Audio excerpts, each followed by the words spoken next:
जय जगन्नाथ सांग मैंने तो मुझे आसी आउ एक गोटे नुआ फ्रेश भिडियो तो मुझे आज पहुंची राउरकेला तो राउरकेला गोटे मंदिर को आसी जार नाम हूँ वेदव्यास मंदिर तो सेठी आज से गोटे अद्भुत कहानी गोटे अच्छी तो आपण मानक लेकिन जी से बुलाइवाई तो सीठी देखिए फास्ट एंड लास्ट वीडियो पूरा देखिए पूरा सब पूरा वीडियो आपको शेयर करी कौन कौन सब से अच्छी सब तो चलतु वीडियो स्टार्ट करवा। जय जगन्नाथ।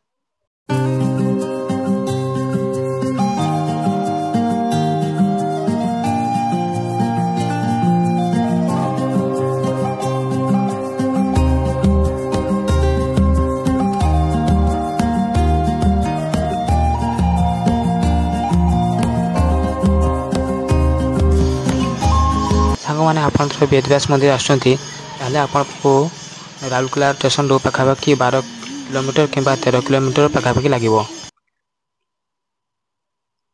एमती सामने पूजा सामग्री दुकान देखा पाइबे ये नड़िया कदली और सबू फल और पूजा सामग्री सब पाइबे ये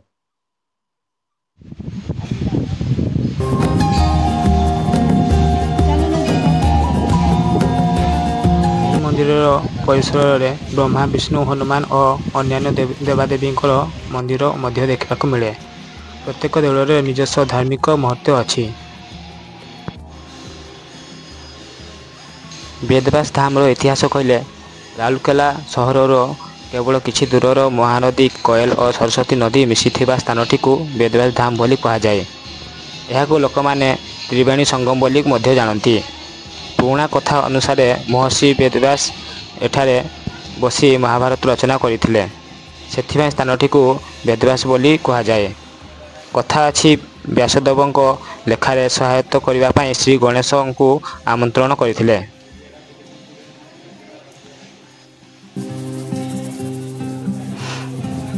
वेदव्यास धाम को लोक मैंने ओडिशार प्रयाग मध्य कहते कारण एठारे 3टी पवित्र नदीर संगम होइछि।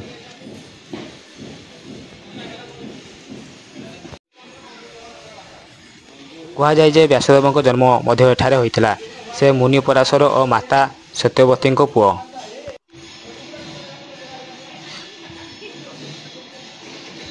त्रिवेणी संगम पवित्रता महानदी कोयल और सरस्वती यही 3टी नदी एठाकू पवित्र करिछि। वेदव्यास धामर आज भी व्यास गुहा देखा मिले जेठारे से ध्यान लेखन करुथिले बोली विश्वास करा जाए। सामने पहाड़ थिबार स्थानटी को परिवेश अत्यंत शांतिमय। ये सांग मैंने देखा श्री वेदव्यास गुंफा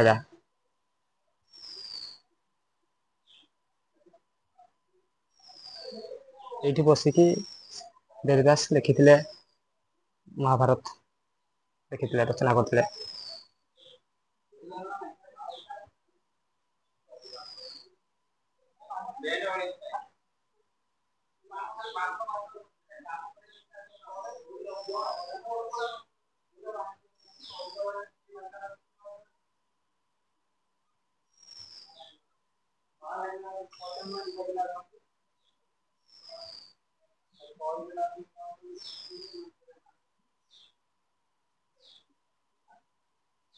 देखिए एमती गुंफा अच्छी पूरा तो आगु यहाँ गुंफा था बहुत वर्ष तो आगु गुंफा था सब अच्छी सिस्टम ये देखा मूर्ति अच्छी पूरा तो ये किसी गणेश को मूर्ति अच्छी पूरा पत्थर देखिए यहाँ देखिए गणेश को मूर्ति अच्छी पूरा ये त्यारा कर तो मूर्ति तो पत्थर सेमती आसी गणेश को ठाकुर मूर्ति अच्छी पूरा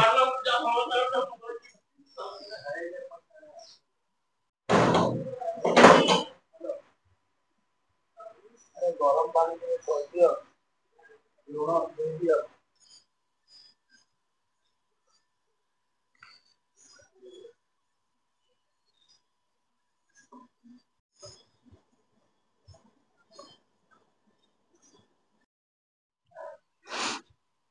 एठारे अनेक शिवलिंग रही। भक्त मानकर विश्वास जे एठारे पूजा करिले समस्त पापर मुक्ति मिले। शिवरात्रि समय एठारे भारी मेला लगे। ଏଠାରେ ପ୍ରଭୁ ଜଗନ୍ନାଥ, ବଳଭଦ୍ର ଓ ସୁଭଦ୍ରା ରହିଛନ୍ତି। ପ୍ରତିବର୍ଷ ଏଠାରେ ରଥଯାତ୍ରା ବଡ଼ ଧୁମଧାମରେ ପାଳନ କରାଯାଏ। ପ୍ରତ୍ୟେକ ମଙ୍ଗଳବାର ଓ ଶନିବାର ଏଠାରେ ବହୁତ ଭକ୍ତ ପୂଜା କରିବାକୁ ଆସନ୍ତି।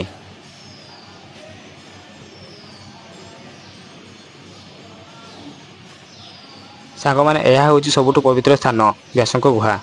କଥା ଅଛି ଯେ ମହର୍ଷି ବ୍ୟାସଦେବ ଏହି ଗୁହାରେ ବସି ମହାଭାରତ ରଚନା କରିଥିଲେ। ଏବେ ମଧ୍ୟ ଭକ୍ତମାନେ ଏଠାରେ ଦୀପ ଜଳାଇ ଶ୍ରଦ୍ଧା ସମର୍ପଣ କରନ୍ତି।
ବେଦବ୍ୟାସ ଧାମଟି ଶଙ୍ଖ, କୋଏଲ ଓ ସରସ୍ୱତୀ ଏହି ତିନୋଟି ନଦୀର ସଙ୍ଗମ ସ୍ଥଳୀ।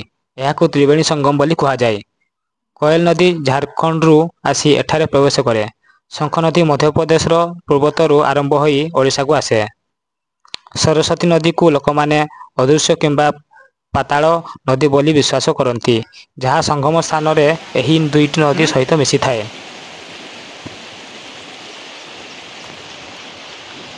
ଏଠାରେ ତ୍ରିବେଣୀ ସ୍ନାନ କରିବାକୁ ବହୁତ ପୁଣ୍ୟଜନକ ମନାଯାଏ। ଜନମାନେ ବିଶ୍ୱାସ କରନ୍ତି ଏଠାରେ ସ୍ନାନ କଲେ ପାପ କ୍ଷୟ ହୋଇ ପୁଣ୍ୟ ଲାଭ ହୁଏ।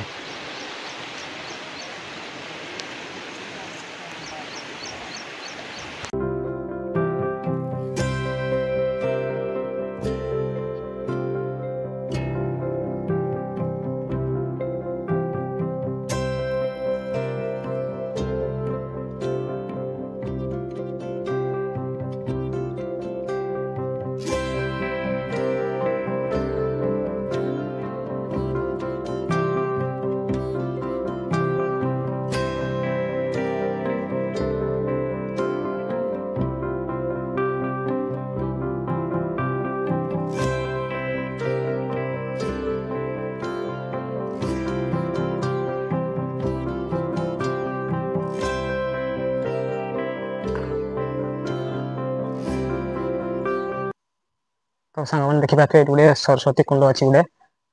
ତ ଏଠି ଦେଖିପାରିବେ ସରସ୍ୱତୀ କୁଣ୍ଡ, ଏଠି ପାଣି ଅଛି ପୁରା। ତ ଏଇ ପାଣିଟା ବାହାରିକି ତ ଏଇପଟେ କିଛି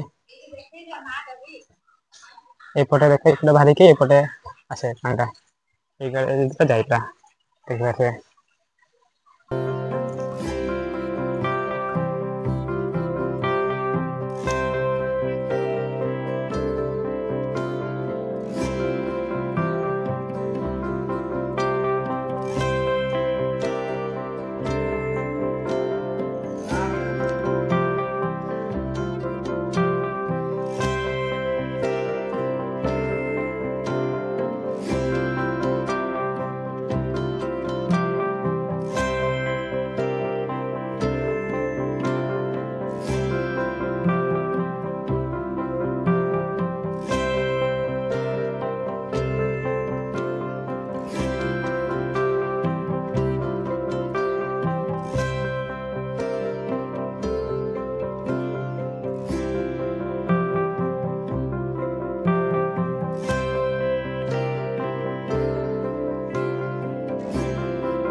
ତ ସାଙ୍ଗମାନେ ତ ଆଜିର ଏମିତି କିଛି ଭିଡ଼ିଓ ଥିଲା।